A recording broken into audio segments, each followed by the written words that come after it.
শিলনোড়া পুঁতে দিয়ে শিব ঠাকুরকে জমি দখল করার প্ল্যান। সব ব্যবসা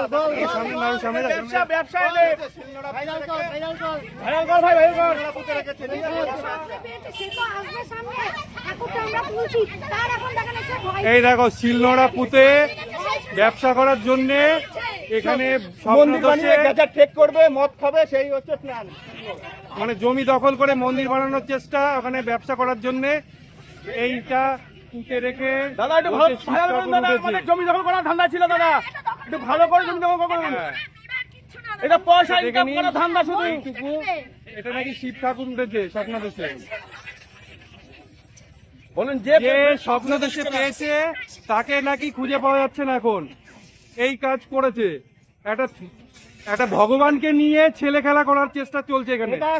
মানে দরকার ছিল, এটা এর থেকে বড় অপরাধ আর হয় না।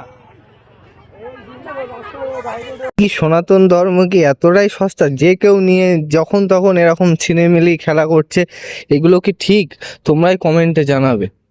আমি আর বেশি বাড়াচ্ছি না ভিডিওটা, যেহেতু ফেক ছিল কালকে ভিডিও করে গেছি, তো ওই ভিডিওটার সাথে আমি অ্যাটাচ করে দেবো, ভিডিওটা দেখে নেবে তোমরা। আর তোমরাই কমেন্টে জানাবে এগুলো কি ঠিক নাকি এগুলো একদম কি ছিনিমিলি কি একটা ব্যাপার হচ্ছে, মিথ্যা ব্যাপার। এগুলো আমাকে একটু স্পষ্ট করে জানাবে তোমরা কমেন্টে।